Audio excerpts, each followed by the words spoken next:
Bandeko na nga mbote na bino ezali nga Muna na chaîne na bino Muna numéro 1. Ndeko ya mobali abengi nga ayebisi nga Muna faut tozala na maîtrise, faut tozala na charisme.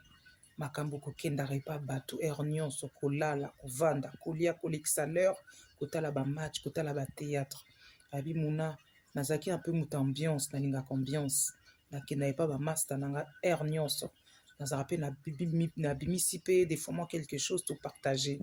Eta mosusu bamaster bakoki koloba nga en face te esika nazala na bamaster na nga des fois bazala na babasi na bango banakendaka heure nyonso mokomsusu nayoki moto mosusu ayebisi nga te nga moko nayoki bazotonga ngai babi bazotonga nga na se déplacer ka na ki toilette bazotonga nga oye balekisi koya kaka heure nyonso mosusu atie mpe aza kuna yoka na toilette. Abi Muna makolo ekomaki nga kilo naluki ka mwa lisolo mpona écourter visite yango. Muna a partir ya lisolo na nga a partir ya journée wana nakendaka lisusu pamba te epa bato loba bainvite nga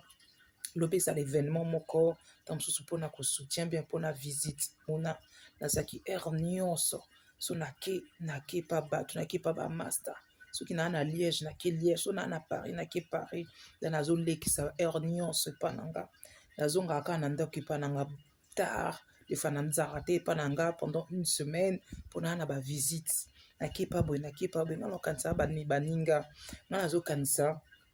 bacamarade nzoka camarade ya solo eza kaka motema na yo camarade ya solo eza kaka misapi na yo eza kaka motema na yo ndenge ayebisi nga. Abi Muna na baya makambo wana naye koloba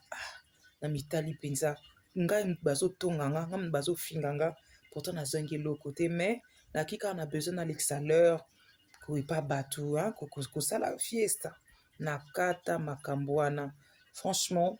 ayebisi nga Muna conseil nga na opesa yo ndeko azopesa nga conseil ape napesi bino na toile kozala na charisme kozala na jardin secret na yo bikendela kendele epa babato non voilà tozalaka un peu chez soi ovandi epa na yo otie mwa théâtre otie mwa musique na yo oke na yo kosambela donc meilleure vie eza yango on est mieux chez soi nde balobaka baninga na nga kokende epa bato heure nyonso bato mosusu bana besoin azala tranquille bato mosusu bana besoin bazala na moment na bango yo ozokende ozo envahir bango bato mpe balembi mwa bayebiso te na monoko babandi kotonga oyo na nsima moto yango ayebisi nga Muna batongi nga kutu ezalaka kutu te oyo moto ake batongi kaka esika na se déplacer na ki toilette mokolo yango nayokaki somi donc esomo na bi ta mosusu bakotielanga mpe loka mabe na biloko olia na kata makambo kokende epa bato kokende na batoilette ya bato kokende kolia epa bato biloko olia ezalaka nango combien donc nakoma nga moko chez soi bien sûr okozanga motu te mais na kata bavie oyo kokendaka epa bato kolalaka epa bato kosalaka ambiance epa bato kosala makambo nyonso epa bato toyebi te mokili eza makambo ebele mibatela banga makambo ebanga o bandeko na nga opesanga na commentaire so bino mpe bomoni ndenge nini. C'est vrai que nga mpo na nga na oloba moto azangaka motu te moto azangaka baproche te ya un temps pour tout un temps osali visite un temps poza epa na yo opase mpe moment no yo moko bien na famille mais c'est vrai que kokendaka epa bacamarade epa bato ebotaka kaka baproblème faut koréduire yango oyebisanga bamama na nga bapapa na nga so boza na lisolo so baa d'accord na lisolo nga napesi bino. Je vous dis à bientôt bandeko na nga bamama na nga ezali nga Muna na chaîne na bino Muna numéro 1 chaîne autour de la masolo ya vie. Merci.